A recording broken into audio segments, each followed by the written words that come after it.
நன்றி நன்றி நன்றி.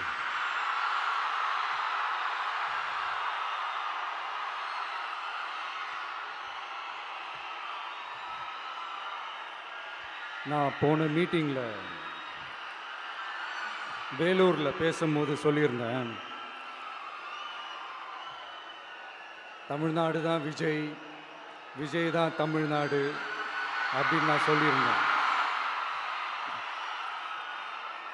அது ஏன் அப்படி சொன்னேன் அப்படின்னா, தமிழ்நாட்டு மக்களுடைய ஒரே பிரதிநிதியாக, உண்மையான ஒரு பிரதிநிதியாக நாம் மட்டும்தான் இருக்கிறோம் அப்படின்றதுக்காக தான் அப்படி நான் சொன்னேன். அப்புறம் அந்த தேர்தல் பற்றியும் நான் சொல்லியிருந்தேன். தமிழ்நாடு வர்சஸ் ஸ்டாலின் சார், அதாவது விஜய் வர்சஸ் ஸ்டாலின் சார், அதையும் நான் சொல்லியிருந்தேன். அப்புறம் இன்னொரு கேள்வியும் கேட்டிருந்தேன். இது தமிழ்நாடு சட்டசபைக்கான ஒரு தேர்தல், இதை ஏன் தமிழ்நாட்டுக்கும் டெல்லிக்குமான ஒரு எலெக்ஷன் சொல்கிறீங்க அப்படின்னு நான் கேட்டிருந்தேன். உடனே விஜய் பாஜகவுக்காக பேசுகிறாரு அப்படின்லாம் திருச்சி பேச ஆரம்பிச்சிட்டாங்க. அப்புறம் ரெகுலராக ஒன்று பண்ணுவாங்கல்ல, நம்மளுடைய சிறுபான்மை சகோதரர்களை பயமுறுத்தி பயமுறுத்தி ஒரு ஒரு ஏமாத்து வேலை ஒன்று செய்வாங்கல்ல, அது இனிமேல் அவங்களால தொடர்ந்து செய்ய முடியாதுன்னு அவங்களுக்கு தெரிஞ்சு போச்சு. அதனால தான் நான் என்ன பேசினாலும் அதை திருச்சி பேசுறது, அந்த தில்லு முள்ளு வேலைகள்லாம் அவங்க செய்ய ஆரம்பிச்சிட்டாங்க. சென்னையில் டெல்லி டெல்லின்னு கூவுறதும், அடிக்கிற கொள்ளைக்கு ரைடு வந்துட்டா டெல்லிக்கு வெள்ளை கொடை பிடிக்கிறதும்,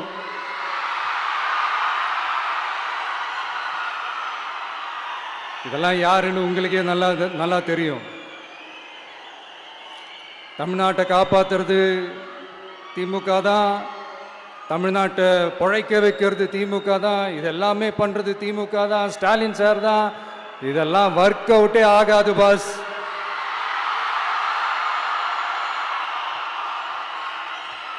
சின்ன பசங்களாம் சொல்ல ஆரம்பிச்சிட்டாங்க, ஓம் சக்தி பராசக்தி, திமுக ஒரு தீய சக்தி.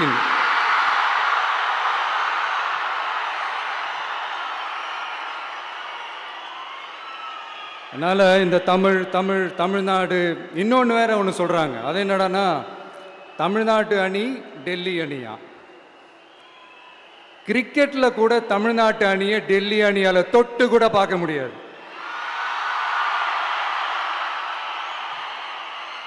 அப்படி இருக்கும்போது கிரிக்கெட்லையும் விசில போடுறது தமிழ்நாடு தான், சிஎஸ்கே.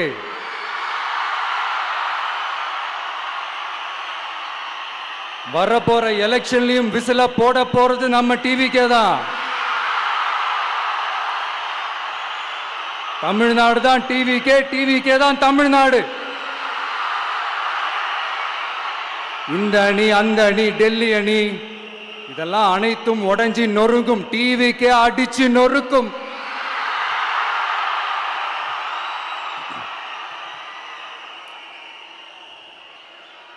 எனக்கும் என்னுடைய மக்களுக்கும் நடுவுல வேற யாராலையும் உள்ள நுழையவே முடியாது. இது ஒரு அம்மா பையன் உறவு, அப்பா புள்ள உறவு, அண்ணன் தங்கச்சி உறவு, அண்ணன் தம்பி உறவு, அக்கா தம்பி உறவு. இது சும்மா ஒரு எலெக்ஷனுக்கு வந்த உறவு அப்படின்னு நினைச்சிடாதீங்க. இது இயற்கையாகவே அமைஞ்ச உறவு. இது எவ்வளோ டீப்பான உறவுன்றது நான் உணர்ந்திருக்கிறேன். அதே மாதிரி நம்ம தமிழ்நாடு மக்களும் இதை உணர்ந்து இருக்கிறாங்க. இன்னும் சிம்பிளா சொல்லணும்னா, மற்றவங்களுக்கு வேணா இது எலெக்ஷன், ஆனா எனக்கும் என்ன நேசிக்கிற மக்களுக்கும் இட் இஸ் an emotion.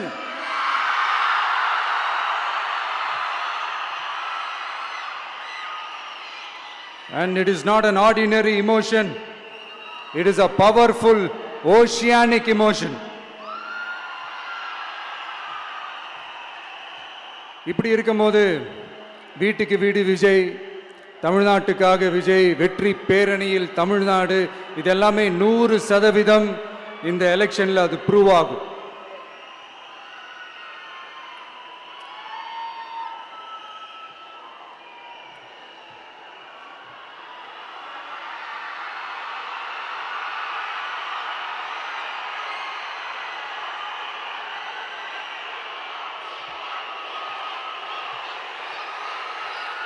நீங்க எல்லாரும் எனக்கு இன்னொரு உறுதிமொழியை ஒன்று கொடுக்கணும்.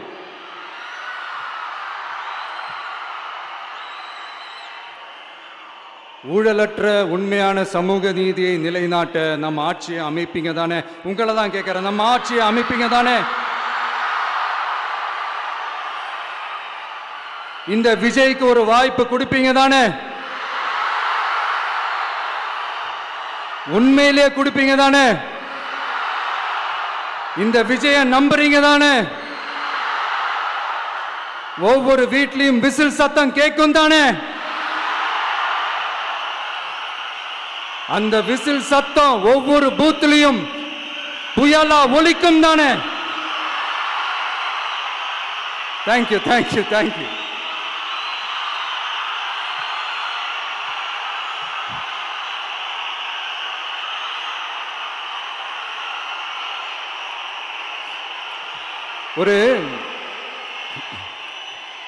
ஒரு டாக்டர் இருக்காருன்னா நாம் எப்போ அவரை பற்றி யோசிப்போம்?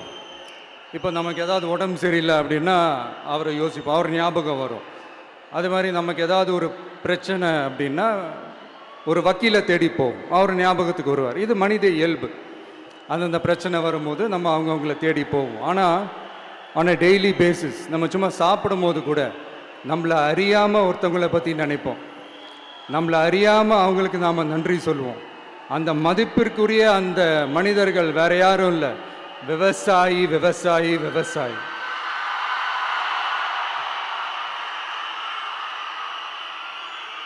அவங்க பார்க்கறதுக்கு வேணா சாதாரணமாக இருப்பாங்க, ஆனால் அவங்க சாதாரணமான மனிதர்கள்லாம் கிடையாது. இந்த உலகத்தையும் மனிதர்களையும் படைச்சது கடவுள்னு சொல்லுவாங்க, ஆனால் அந்த கடவுளுக்கே படையல் போடுற உயர்ந்த மனிதர்கள் தான் நம்ம விவசாயிகள். இந்த பூமியில உயிர் இருக்குது, இந்த பூமியில பூ பூக்கும், காய் காய்க்கும், பூத்து குலுங்கும்னு இந்த பூமியை அழகா காட்டி இந்த பூமியை சாமி ஆக்கிறதுல இயற்கையோட சேர்ந்து நம்ம விவசாயிகளுக்கும் ஒரு முக்கிய பங்கு ஒன்று இருக்கு. அதனால நான் ஏதோ ஓவரா ஏதோ சொல்றேன்னு நினைக்காதீங்க. எனக்கு இந்த அடுத்த ஜென்மம் மறுபிறவியை பற்றியெல்லாம் எனக்கு தெரியாது. அது உண்மை அப்படின்னா அடுத்த ஜென்மத்தில் நான் ஒரு விவசாயி குடும்பத்தில் பிறக்கணும்னு ஆசைப்படுறேன்.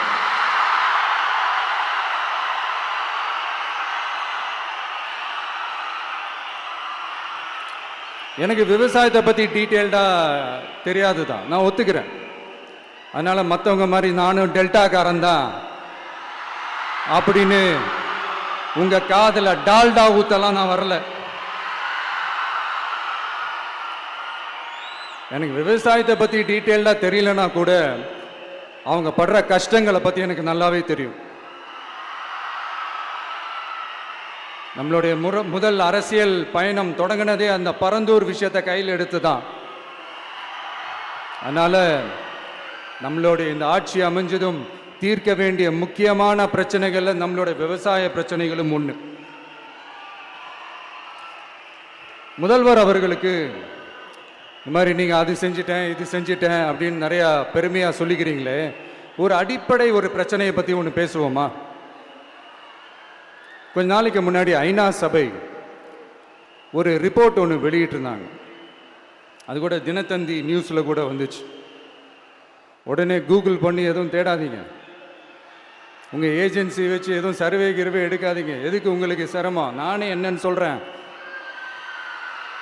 தண்ணீர் திவால் அப்படின்ற அந்த தலைப்பில் தண்ணியே இல்லாமல் திவால் ஆக போகுது அப்படின்ற அந்த கட்டுரை படிக்கும் போது உண்மையிலேயே மனசுக்கு ரொம்ப பகீர்னு இருந்தது. இந்தியாவிலேயே அது முக்கியமாக நம்ம தமிழ்நாட்டில் இன்னும் கொஞ்ச காலத்திலேயே தண்ணியே இல்லாமல் திவாலாக போகுதான். அதுக்கு காரணம் நிலத்தடி நீரை பாதுகாக்காமல் விட்டது தான் காரணமாக. மண்ணையும் மணலையும் கொள்ளையடிச்சா பின்ன வேற என்ன நடக்கும்? மலைகளை முழுகினா பின்ன வேற என்ன நடக்கும்? கனிம வளங்களை கொள்ளையடிச்சா பின்ன வேற என்ன நடக்கும்? இந்த மணல் கொள்ளையில ஈடுபட்டவங்களை மேல நீங்க சரியா நடவடிக்கை எடுக்கலன்னு அது போதுமானதாக இல்லை அப்படின்ட்டு சென்னை உயர்நீதிமன்றம் சொன்னிச்சே, மறந்துட்டீங்களா? இந்த மணல் கொள்ளை, கனிம வள கொள்ளை, இதுக்கெல்லாம் காரணம் மணல் மாஃபியா குரூப் தான் மதுரை உயர்நீதிமன்றம் அந்த கிளை சொன்னிச்சு. அதை மறந்துட்டீங்களா? இந்த மணல் மாஃபியா குரூப்புக்கு ஆதரவு அளிக்கிறது யாரு? உங்க திமுக கவர்மெண்ட் தானே. அது இல்லைன்னு சொல்ல முடியுமா? அவங்களோட டீலிங்ல இருக்கிறது யாரு? நீங்க தானே. அது இல்லைன்னு சொல்ல முடியுமா? தண்ணி திவாலாக போகுது, மணல் திவாலாக போகுது, கனிம வளம் திவாலாக போகுது. மொத்தத்தில் உங்க ஆட்சியில தமிழ்நாடு திவாலாக போகுது. கடன் மேல கடன் வாங்கிட்டு உங்க கவர்மெண்டே குப்பராட்சி படுத்துக்குச்சு. உங்ககிட்ட பேசுறதும் ஒண்ணுதான். சரி, அதை விடுங்க.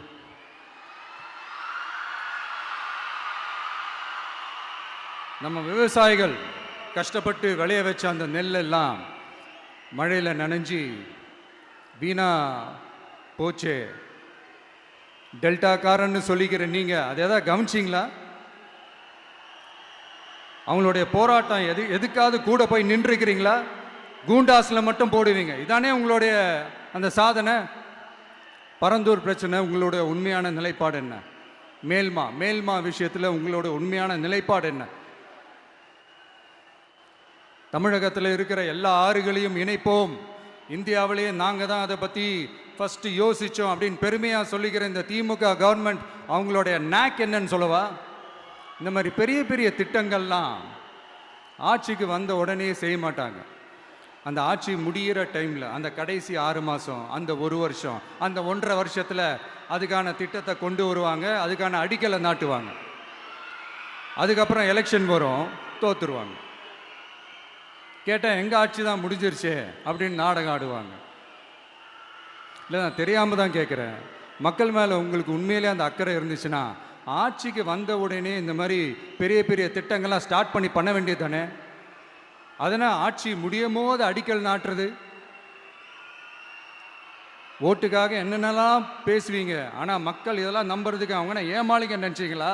மக்களே, நம்மளுடைய ஆட்சி அமைஞ்சதும் இந்த மாதிரி பெரிய பெரிய திட்டங்கள்லாம் உடனே ஸ்டார்ட் பண்ணுவோம். அதை அந்த 5 வருஷத்துக்குள்ள அதை முடிக்கவும் ட்ரை பண்ணுவோம். ஸோ இப்படிலாம் நம்ம பேசினா காவிரி பிரச்சனையில் உன் கருத்து என்ன, முல்லை பெரியார் பிரச்சனையில் உன் கருத்து என்ன, இப்படிலாம் அதெல்லாம் பற்றி உனக்கு என்ன தெரியுமா அப்படின்னு கேட்க ஆரம்பிச்சிருவாங்க. ஐயா, உலக மகா மேதைகளே, ROV, ரிமோட்லி ஆப்ரேட்டட் வெஹிக்கிள், அதை வச்சு தண்ணிக்குள்ளேயே போய் அணைகளோட உறுதித்தன்மையை ஆராய்ச்சி பார்க்குற வரைக்கும் நான் எல்லாம் தெரிஞ்சு தான் வச்சிருக்கிறேன். ஒருத்தன் சைலண்டாக இருக்கான், அமைதியாக இருக்கான்னா உடனே அவனுக்கு எதுவுமே தெரியாதுன்னு நினச்சிடாதீங்க. சும்மா கருத்து சொல்லிக்கிட்டு கம்பு சுற்றிக்கிட்டு இருந்தால் எல்லாமே நடந்துருமா? நசன் பேசி அதை கேட்டு மக்கள் வெறுத்து போயிட்டாங்க. உருப்படியா ஏதாவது யோசிங்கயான்னு மக்கள் நினைக்கிறத யாருக்கு தெரியுதோ தெரியலையோ, எனக்கு அது நல்லாவே தெரியுது. உரிய இடத்துக்கு போய் சம்பந்தப்பட்டவங்களோட பேசி அதுக்கான சொல்யூஷன் என்னன்னு தெரிஞ்சுக்கிட்டு அதை ப்ராப்பராக எக்ஸிக்யூட் பண்ணணும். அடுத்து, நம்மளுடைய கடல் விவசாயிகளான நம்மளுடைய மீனவர்களுடைய பிரச்சனைக்கு அப்பப்போ எந்திரிச்சு கடிதம் எழுதிட்டு திரும்ப தூங்க போயிடுவார். அவ்வளோதான், அதோட அது அப்படியே கிடக்கும். மானே, தேனே, பொன்மானே, இப்படிலாம் கடிதம் எழுதுறதெல்லாம் வேலைக்கே ஆகாது. ஒன்றிய அரசுக்கு அந்த உண்மையான உணர்வுபூர்வமான அந்த அழுத்தத்தை கொடுக்கணும். நம்ம மீனவர்கள் மேல அவங்க கையே வைக்கக்கூடாது, கையே வைக்க விடக்கூடாது. அவங்களுக்கான அந்த பாதுகாப்பு பக்காவா இருக்கணும். அதுதான் நம்மளுடைய ஒரே அஜெண்டா. மீனவர்களே, அடுத்து நம்மளுடைய ஆட்சி தான். கவலைப்படாதீங்க, தைரியமா இருங்க. உங்களுக்கான பாதுகாப்பு பக்காவா இருக்கும். இப்படி இருக்கும்போது அடுத்ததும் நாங்க தான் அப்படின்னு சிஎம் சார் சொல்லுவாங்க. அதெல்லாம் நடக்கவே நடக்காது. 2வது முறை வந்ததெல்லாம் சரித்திரமே கிடையாது. இந்த சைனாவில் கிரேட் வால் ஆஃப் சைனா கேள்விப்பட்டிருப்பீங்க. அதோடைய நீளத்தை விட பெரிய டாஸ்க் இது.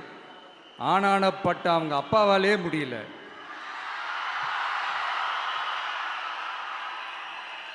நான் முன்னாடியே சொன்ன மாதிரி உரிய இடத்துக்கு போய் சம்மந்தப்பட்டவங்களோட பேசி அதுக்கான சொல்யூஷன் என்னன்னு தெரிஞ்சுக்கிட்டா அதை எக்ஸிக்யூட் பண்ணுறது தான் ஒரு தெளிவான அரசியல். சும்மா ஆறுதல் சொல்கிறதெல்லாம் தெளிவான அரசியல்லாம் கிடையாது. அதெல்லாம் ஒரு ஹம்பக் அரசியல். அரசியலுக்கு வந்துட்டா கலெக்ஷன் பார்க்கலாம் அப்படின்றதெல்லாம் அரசியல் கிடையாது. உண்மையிலே மக்களுக்கான அந்த உழைப்பு இருக்கணும். அதனால தான் நாம் அரசியலுக்கு வந்திருக்கிறோம். இது எதிரிங்களுக்கு நல்லாவே தெரியும். அதனால தான் நம்மளை சுற்றி அத்தனை சதிகள். அதில் முக்கியமான சதி என்ன தெரியுமா? இதை பாரு, ஒன்று நீ இல்லைனா நான் இல்லைனா நீ இல்லைனா நான். நமக்குள்ள வேற எவனும் நடுவில் வந்துடக்கூடாது. நாம 2 பேரால மட்டும்தான் மக்களை ஈஸியா ஏமாத்த முடியும். இந்த விஜய் வந்ததுனால நமக்கு பொழப்பே போச்சு. மக்கள் வேற அவனை தான் நம்புறாங்க. நாம வெளியே அடிச்சுக்கிற மாதிரி அடிச்சுக்கிட்டாலும் உள்ள நம்மளுடைய டீலிங் பக்காவா இருக்கணும். மக்களோட ஃபீலிங்ஸை பற்றிலாம் நமக்கு கவலை இல்லை. நமக்கு டீலிங் தான் முக்கியம். மாற்றி ஆட்சிக்கு வந்துடலாம்னு நினைச்சோம். ஆனால் அது நடக்காது போல் இருக்கு. அதனால நீ என்ன பண்ற? எஸ்ஓபின்னு போட்டு ஒரு பக்கம் அவனை தடுத்துரு, இன்னொரு பக்கம் அவன் மேல பழி போட்டு நானும் தடுத்துடுறேன். என்ன ஓகேவா? டீலிங் ஓகேவா? ஓவர்.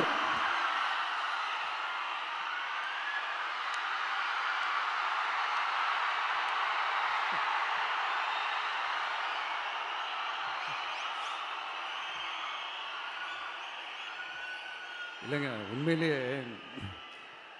சிரிக்கிறதா என்ன பண்ணுறதுன்னு எனக்கு தெரியல. உண்மையிலே இப்படி தான் இருக்கு அவங்க டீலிங்லாம்.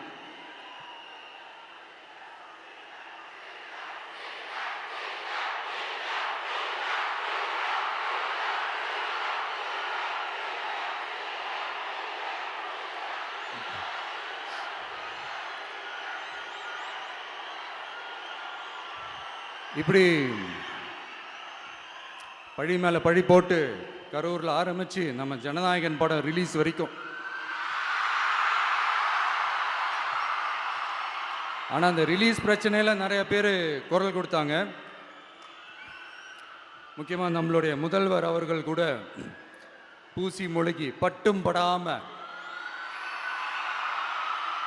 குரல் கொடுத்தாங்க. But what ever it is, குரல் கொடுத்த அவங்களுக்கும் மற்றவங்க எல்லாருக்கும் இந்த நேரத்தில் என்னுடைய நன்றியை தெரிவிச்சுக்கிறேன். இப்படி நம்ம வெளிப்படையாக பேசுறதுனால சிஎம் சாரோட மனநிலை இப்போ எப்படி இருக்கும் தெரியுமா? ஏற்கனவே கட்சிக்காரங்க தொல்லை தாங்க முடியல, தூங்க விட மாட்டேறாங்க. இந்த விஜயும் வந்து தூங்க விட மாட்டான். நம்ம பாட்டுக்கு ஹைவேல சைக்கிளில் சோலாவா போலான்னு நினைச்சோம். இவன் நாடானா மக்கள் சக்தியோட வந்துட்டு இருக்கான். இவன் தான் கேள்வி கேட்கறான்னு பார்த்தா மக்களையும் கேள்வி கேட்க வைக்கிறான். 1000 ரூபாய் கொடுத்துட்டு இருந்தோம், 5000 ரூபாய் கொடுத்து ஏமாத்தலான்னு பார்த்தா அதையும் கேள்வி கேட்க வைக்கிறான். விசில் சத்தம் வேற விண்ண முட்டுது. கூட்டணி கட்சிகள் தொல்லை வேற தாங்க முடியல. இவன் பண்ற பிரச்சாரத்தையாத்து முடக்கலான்னு பார்த்தா அப்பவும் மக்கள் அவன் பின்னாடி தான் நிக்கிறாங்க. என்ன பண்றது ஏது பண்றதுன்னு தெரியாத ஒரு மனநிலையில இருப்பாரு. ஆனா சார், நீங்க இந்த விஜயம் முடக்கலாம். ஆனா ஒவ்வொரு வீட்டில் இருக்கிற ஒவ்வொரு விஜயையும் உங்களால முடக்கவே முடியாது.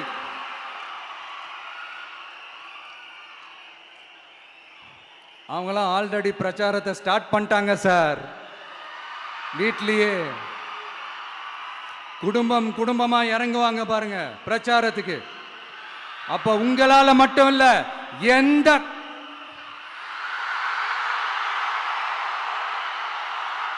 யாராலையும் தடுக்க முடியாது.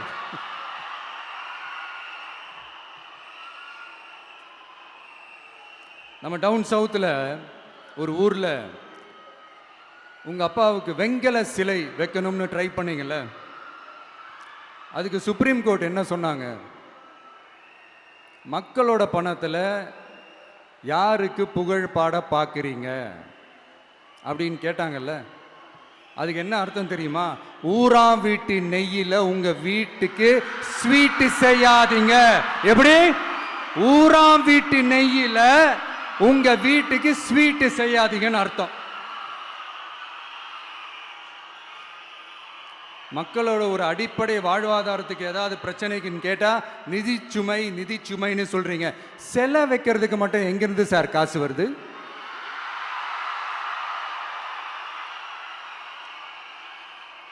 முதல்ல மக்களுக்கு அந்த சோறுக்கு வழி பாருங்க சார். செலை வைக்கிறத பத்திலாம் அப்புறமா யோசிக்கலாம். கேஸ் சிலிண்டருக்கு மானியமா 100 ரூபாய் தரேன்னு சொன்னீங்களே, என்னாச்சு? கரும்புக்கு ஆதார விலையா 4000 ரூபாய் தரேன்னு சொன்னீங்களே, என்னாச்சு? ரொம்ப நாள் கல்யாணமே ஆகாம இருக்கிற பெண்களுக்கு அவங்களுடைய கல்வி தகுதிக்கு ஏற்ப அரசு வேலை கொடுப்போம்னு சொன்னீங்களே, என்னாச்சு? இதெல்லாம் வெறும் சாம்பிள் தான். இதோட ஹைலைட் ஒன்று இருக்கு.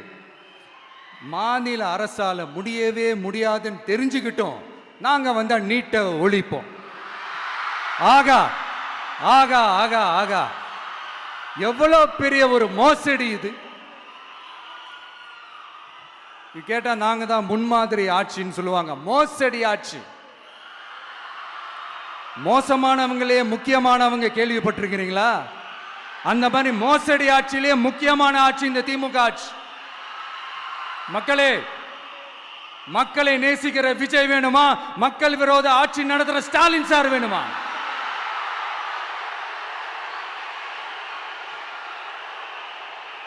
இந்த விஜய் நம்புறீங்களா? ஸ்டாலின் சார் நம்புறீங்களா?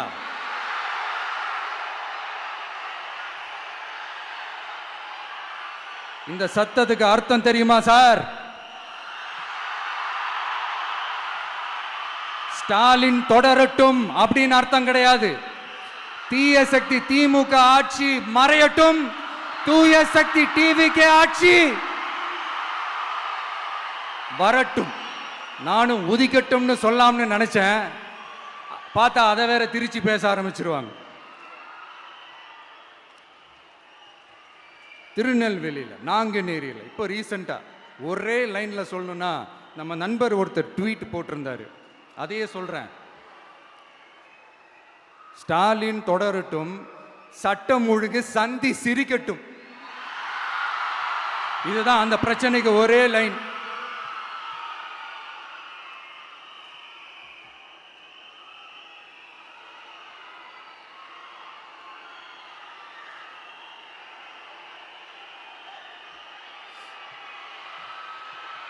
மக்களே, காஞ்சிபுரத்தில், வேலூர்ல எல்லாம் நம்மளோட விஷனை பற்றி சொன்னோம் இல்லையா? அதே மாதிரி இங்கேயும் சில விஷன்ஸை சொல்லணும். இது மற்றவங்க மாதிரி தேர்தல் வாக்குறுதின்னு சொல்லி ஏமாத்துறது கிடையாது. நம்மளை நம்புகிற மக்களுக்கு நம்பிக்கை தர்றது. நம்ம ஆட்சிக்கு வந்ததும் இதெல்லாம் செய்ய நடவடிக்கை எடுப்போம்னு சொல்றது. டெல்டா விவசாயிகள் சமீபத்தில் கூட உரத்தட்டுப்பாட்டை சந்திச்சிங்கல்ல. சில பேர் உரத்தை பதுக்கி வச்சு அதிக விலைக்கு விற்றதா நியூஸ்லாம் கூட வந்துச்சு. நம்ம டிவிக்கு ஆட்சி வந்ததும் உரத்தட்டுப்பாடு இல்லாமல் பார்த்துக்குவோம்.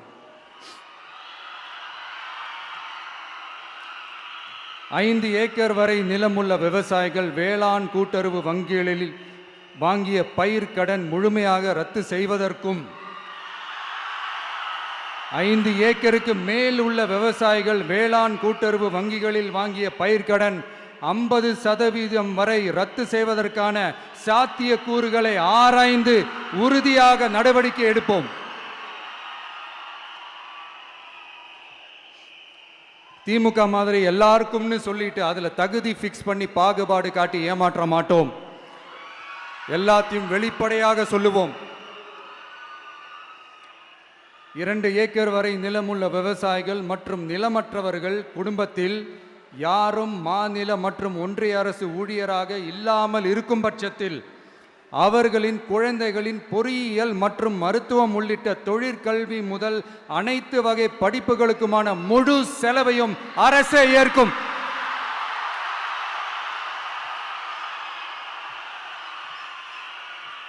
விவசாயிகளின் விருப்பத்திற்கு எதிராக எந்த திட்டமாக இருந்தாலும், ஒன்றிய அரசின் நெருக்கடியே இருந்தாலும் அந்த திட்டத்தை உங்களுடைய டிவிகே ஆட்சி முழுமையாக நிராகரிக்கும். எப்போதும் விவசாயிகளின் பக்கமே நம் ஆட்சி நிற்கும். கொள்முதல் நிலையங்களில் முறையாக நெல் மூட்டைகள் பாதுகாக்கப்படும்.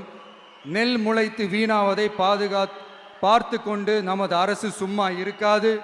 போதுமான கொள்முதல் நிலைய வசதிகள் ஏற்படுத்தப்படும். அதே போல கொள்முதல் நிலையங்களில் கொள்முதல் செய்வதற்கோ மூட்டை ஏற்றி இறக்கவோ ஒரு பைசா கமிஷன் வாங்காமல் பார்த்து கொள்ளப்படும். அப்படி கமிஷன் வாங்குவது யாராக இருந்தாலும் கடும் நடவடிக்கை எடுக்கப்படும்.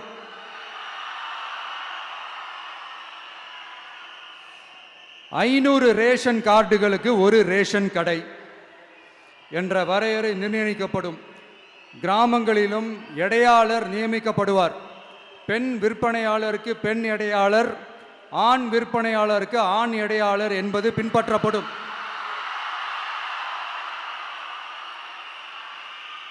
ரேஷன் கடைகளில் அரிசி தவிர அனைத்து பொருள்களும் பாக்கெட் செய்து விநியோகிக்கப்படும். மீனவர்களுக்கு ஒன்றிய அரசு சட்டப்படியான பாதுகாப்பை உறுதி செய்ய வேண்டும். அதற்கான உண்மையான உணர்வுபூர்வமான அழுத்தத்தை ஒன்றிய அரசுக்கு நமது டிவிக்கு அரசு கொடுக்கும். நான் மீண்டும் சொல்றேன், கல்வி, மருத்துவம், ரேஷன், குடிநீர், சாலை வசதி, பஸ் வசதி, இது மாதிரி அடிப்படை விஷயங்களுக்காகத்தான் நம் அரசு முதல்ல முக்கியத்துவம் கொடுக்கும். எனக்கு நம்மளோட குழந்தைகள், நம்ம பெண்கள், நம்ம இளைஞர்கள் லைஃபுக்கு முன்னுரிமை கொடுக்கணும். அரசு வேலை வாய்ப்புகள் மட்டும் இல்லாம தனியார் வேலை வாய்ப்புகளுக்கான வழியையும் உத்தரவாதத்தையும் உருவாக்கணும். அப்படி நாம் உருவாக்கிட்டாலே அவங்களுக்கான ரூட்டை நம்ம இளைஞர்கள் அவங்களே தேர்ந்தெடுத்துப்பாங்க. இத்தனை கோடி அத்தனை கோடி ஒப்பந்தம்னு சொல்லி விளம்பரம் மட்டும் செய்யாம உண்மையான ஒப்பந்தம் போட்டு வெள்ளை அறிக்கை வெளியிட்டு அதை செயல்படுத்தினாலே போதும், எல்லாம் தன்னாலே நடக்கும். இங்க என்னனையும் சொல்ல நினைக்கிறேன், இங்க அடுத்து நாங்க தான் நெஞ்சை நிமித்திரி கூவுற யாராச்சும் நாங்க ஊழலே செய்யாதவங்கன்னோ ஊழல் செய்யவே மாட்டோம்னோ நெஞ்சை தொட்டு மனசாட்சியோட சொல்ல முடியுமா? ஆனா நாம இன்னைக்கு இல்ல, ஆட்சிக்கு வந்ததுக்கு அப்புறமும் ஓப்பனா தில்லா கட்ஸா சொல்லுவோம், ஊழல் லஞ்சம் இல்லாத ஒரு ஆட்சியை கொடுக்க உண்மையா ட்ரை பண்ணாலே போதும், எல்லாம் தன்னாலே நல்லா நடக்கும். எல்லாரும் கொஞ்சம் கை இப்படி வைங்களேன். எங்க ஓட்டு எங்க உரிமை, எங்களை யாரும் விலைக்கு வாங்க முடியாது. எங்க ஓட்டு விசில் சின்னத்துக்கு தான். யாரையும் நம்பி ஏமாற மாட்டோம். எங்க வார்த்தையிலிருந்து மாற மாட்டோம். இது நிஜம். தேங்க்யூ.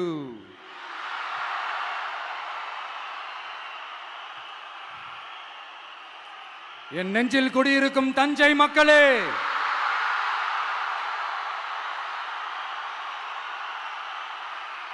என் நெஞ்சில் குடியிருக்கும் வேலூர் மக்களே, வேலூர்ல இதை நான் சொல்ல மறந்துட்டேன், சாரி. உங்களுக்காக இங்க நான் சொல்றேன், உங்களோட நான் இருக்கேன், நம்மளோட நம்ம மக்கள் இருக்கிறாங்க.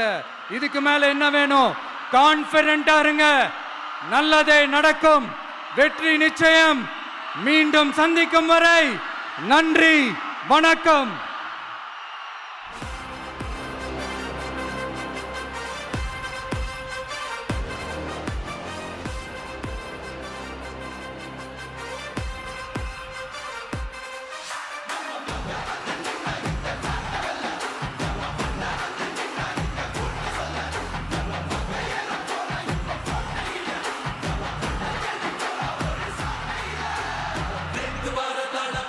வெற்றி தலைவர் அவர்களுக்கு சிறப்பு பரிசு வழங்க தஞ்சாவூர் மத்திய